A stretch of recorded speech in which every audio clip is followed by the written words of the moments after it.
Coming up on this week's programme. I'm dressing up in Dublin as Cosplay marks its 35th birthday. Addie heads to Dubai to explore a record breaker in full bloom. This place is like the Chelsea Flower Show on steroids. And Lucy puts a cardboard kayak to the test in this month's Global Gadgets. It's pretty sturdy.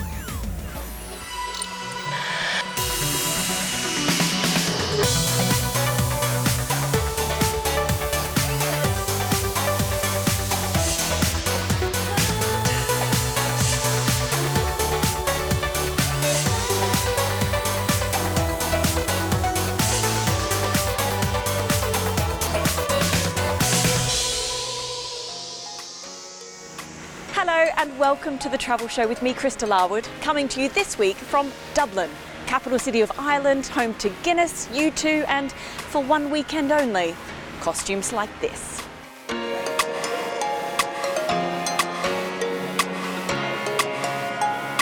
It's Comic Con Ireland.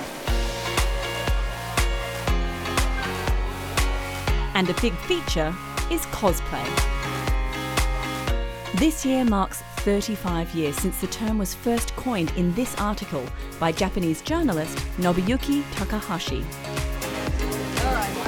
But really, fan costuming began 70 years ago at the first World Science Fiction Convention in New York City, when this couple attended wearing a futuristic costume they'd designed and made.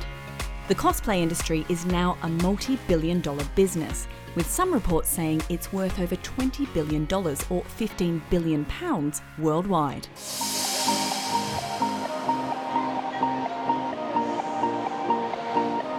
Everyone is here in just incredible costumes of all shapes and sizes, and frankly, it'd be a bit rude not to join in. Now the cosplay experts have got me a costume. Oh, this one for me? Thank you very much.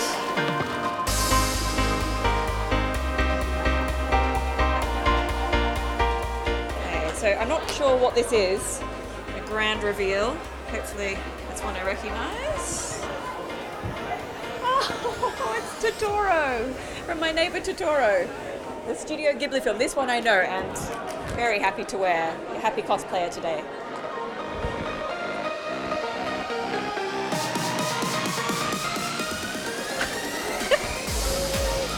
Let's go.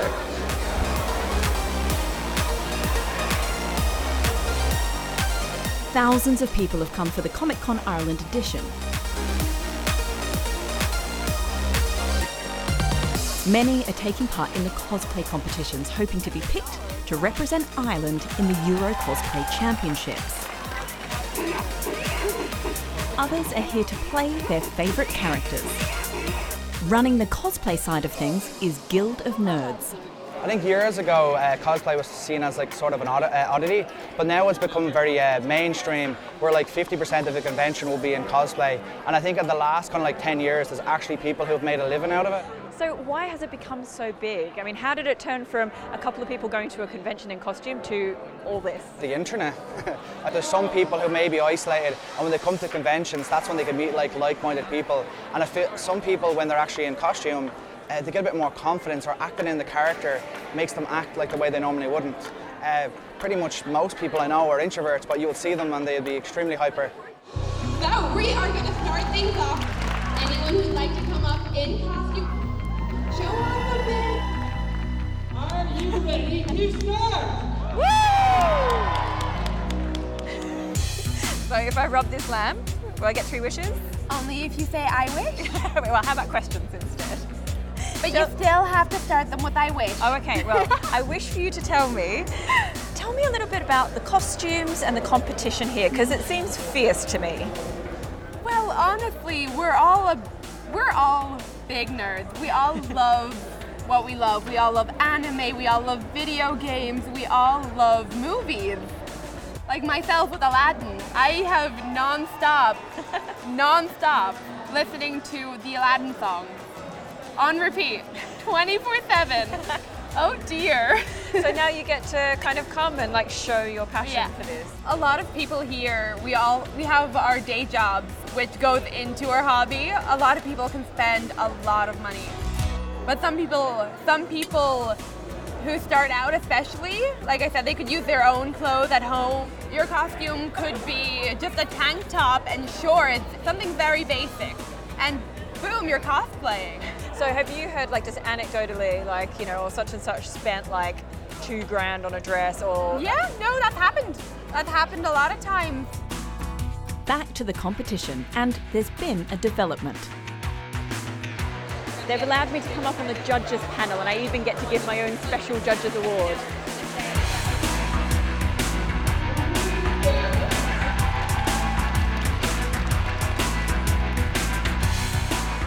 A very wide array of costumes so far, including some pretty gory ones. Contestants are judged on effort and performance in portraying their character, with those making their outfits from scratch gaining extra points. You get to pick one race. Oh God, you've chosen all my picks. But it means I'm like on point with my judging, so that's good. Despite all the fun, there has been controversy over recent years about some cosplayers getting the wrong kind of attention, with accusations of sexual harassment, inappropriate behaviour and body shaming at events.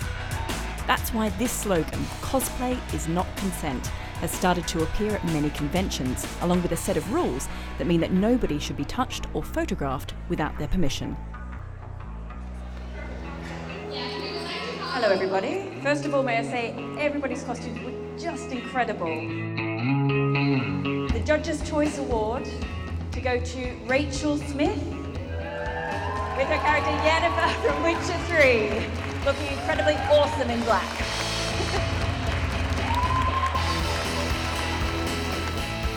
For the winners, it's National Cosplay Glory. For the other entrants, there's always next year. I knew only very little about cosplay before I came here, but I feel like I've had a crash course. And I found it to be such an interesting community of creative people, but the most important thing that seems to have come across to me today is the passion and the dedication that people have towards embodying these characters they love so much.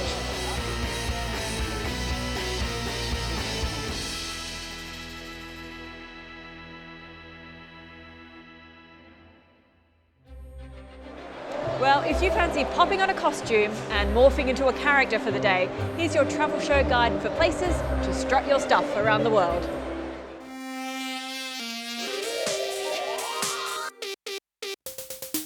The biggest event of the year for many cosplayers is the San Diego Comic-Con, with tickets selling out in minutes. The 4-day event hosts its own masquerade contest, in which you can win significant cash prizes. However, the standard is very high, and the panel of judges often includes Hollywood costume makers. The cosplay scene in India is rapidly growing, with Comic-Con events taking place in Delhi, Hyderabad, Bengaluru and Mumbai. Expect impressive costumes as many cosplayers take full advantage of the army of high-skilled and relatively inexpensive tailors who work throughout the country. If you'd rather be fully immersed in the world of those you're portraying, then maybe LARPing or live-action roleplay is more up your street. The largest global LARPing event is the Conquest of Mythodia and takes place in Germany, where 15,000 people come together for a 5-day-long medieval reenactment.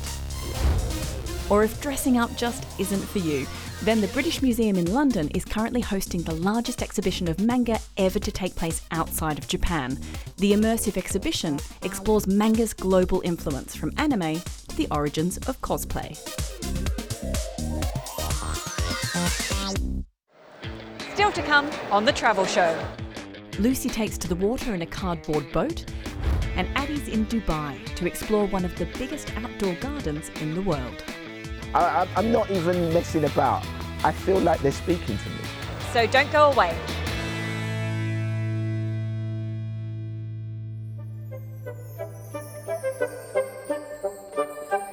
Welcome back to The Travel Show. Now, before we go any further, I have to show you this incredible costume by Sera. Sera, why don't you give us a twirl?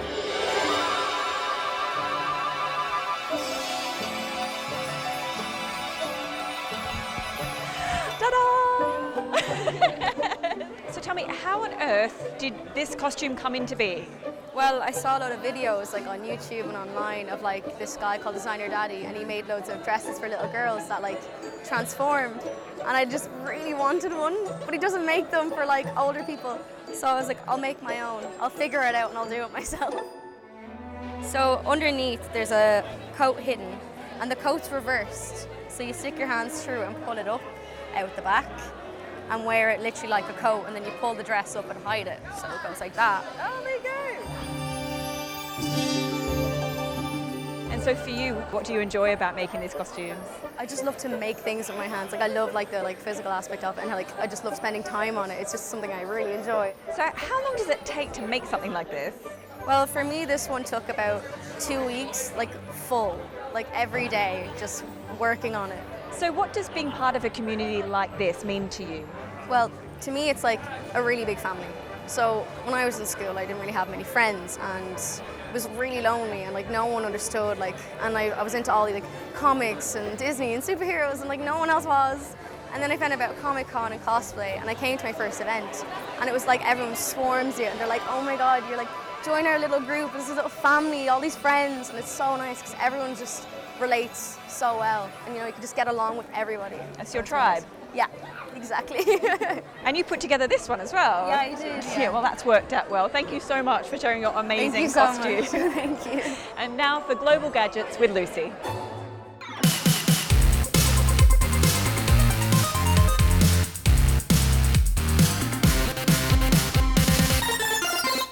Summer is sort of, almost, nearly arrived here in the UK. So today I have 3 gadgets that could help you make the most of the long sunny days, whether you're at home or on your holidays. First up, it's the SolGuard LifeBack Solar. The company released their first crowd-funded backpack in 2016, and this is a new upgraded version. So it powers your devices when you're on the move, and the battery pack slots in nicely here and can recharge itself via the solar panel on the front. Now, if it's an overcast day, which in London is a lot of the time, it can still be charged via micro USB. Now, the company says it's good for up to 5 full phone charges, but if you're relying solely on that solar panel, it will take more than 24 hours to fully charge. Other features include secret compartments for your passport, travel documents, and whatever else. But while the bag is advertised as being anti-theft, there's a USB port in one of the side pockets, which might not be the safest place to charge your device. All in all, though, it's a potentially useful option if you're going to spend long days out and about with nowhere to charge your device.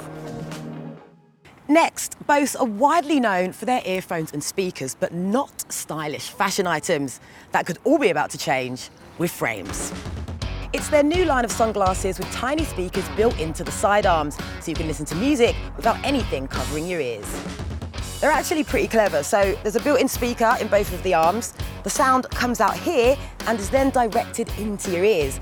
And the quality is surprisingly very good. Now, you do get a tiny bit of audio leak, but it's about the same as you'd get with a lot of other earphones out there. They also connect via Bluetooth, although it's worth noting that it's all too easy to hit that connection button when taking them off and putting them on again. So watch out for that.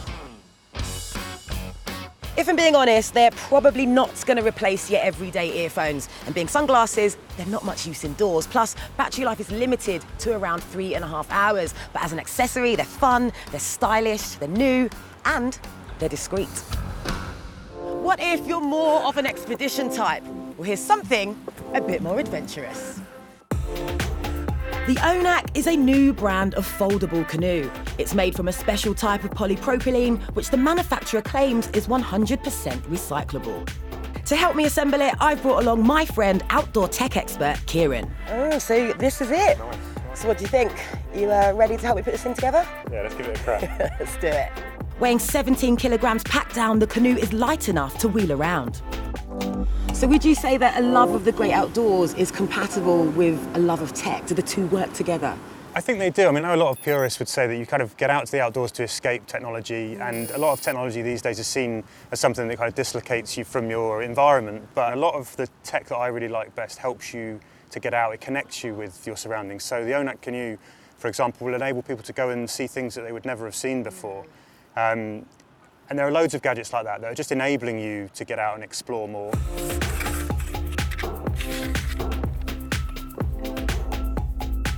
So you sure you don't want to join me? Well, unfortunately, there's only one life jacket, so you're on your own this time. Put some welly into it, Kieran. Too hard. Oh, here we go. You're free. This is pretty sturdy. So the company says it can be used just like any other canoe, but obviously you'll need to take the usual precautions. So I'm out here on the very calm waters of Regent's Park Boating Lake, and I've got my life jacket on. Okay, so far so good. There's no leaks, and I feel pretty safe sitting inside the canoe. If, say, you have limited storage at home, but you love the outdoors, you love going on the water, this is definitely worth considering.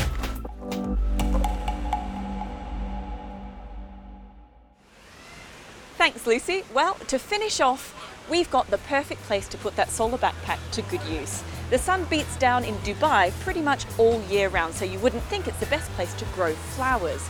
But that hasn't stopped them creating one of the world's biggest outdoor gardens. We sent Addie to go check it out. Heading through the entrance here at the Miracle Garden, 3 things immediately strike you. First, the smell, then it's the colour, and then there's the scale. This place is enormous. Since it opened on Valentine's Day back in 2013, almost 8 million people have come to take a look around the Miracle Garden. And I'm off to meet the man whose idea it all was.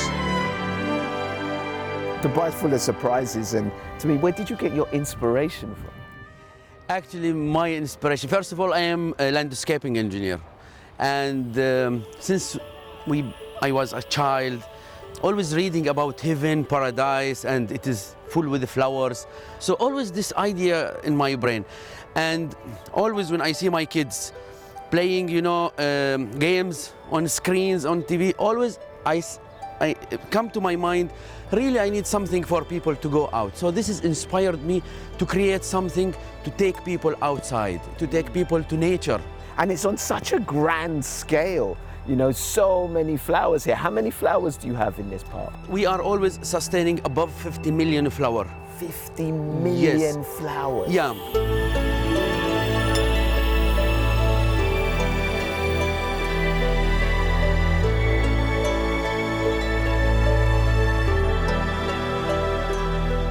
This place must take a lot of water. I mean, where do you get it from and how do you keep it sustainable? Actually, we are using the recycled water from Dubai municipality. So all the grey water of the city, Dubai municipality recycle it and pump it to us. And from our side, we refilter this water and convert it to very high quality water. And what about your challenges? What's the biggest challenge for you? Actually, the biggest challenge is just the wind. If we have strong wind, it is really our best challenge, which we can't control it. We can control pests, we can control irrigation, temperature, everything could be controlled, but not the wind. This place is like the Chelsea Flower Show on steroids. But you know what I'm looking forward to? It's when all these people leave and I get to hang out with the gardeners and find out how they keep everything looking so immaculate.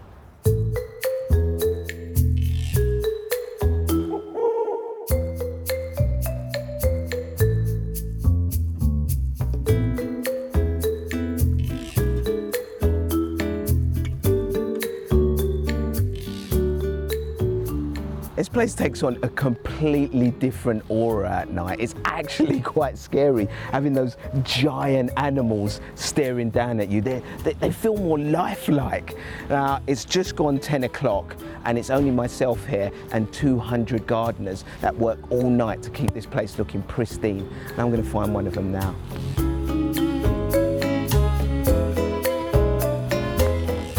Hello, Andy. How are you? Yeah, nice very to good. meet you. Lovely to meet you. Thank you very This much. place is so different at night. Of course it is. Yeah.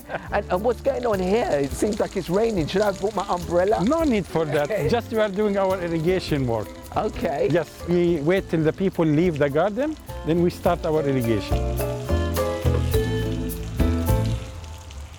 Is there anything I can do to help? Of course you can do. As you can see here, we are approaching the sunflower. Mm-hmm.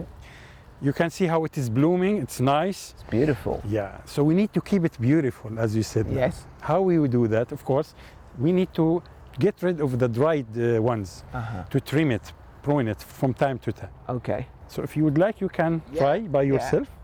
So I'm looking for these dried sunflowers where the leaves have of gone. course, the wilted ones, the dried ones.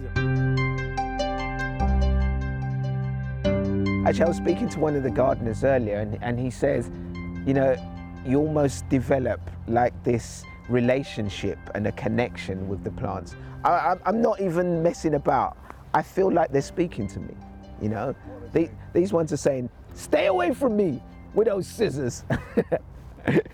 Stay away from me, you madman.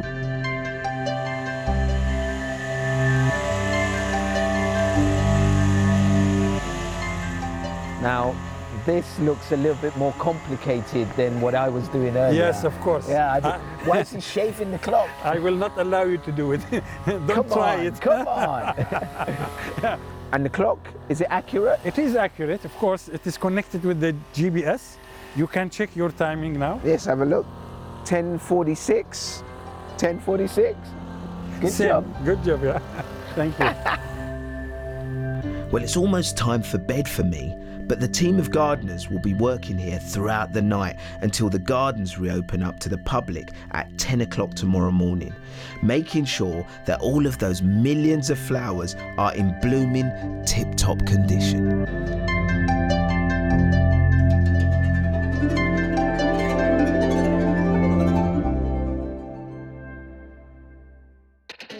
And that's all we have on this week's programme, but coming up next week on The Travel Show. Mike's on Australia's Great Barrier Reef, looking at some of the amazing work being done to protect it. Okay, and here we go. We have just started the descent. Below, all we see is blue. I feel a little bit nervous. As well as finding out how eco-submarines could be the future of underwater sightseeing. So do join us then, and in the meantime, don't forget you can catch up with us on our social media feeds where you can share your travels with us and the rest of the world. Until next time, from me, Crystal Larwood, the Travel Show team and the cosplayers of Dublin, it's goodbye.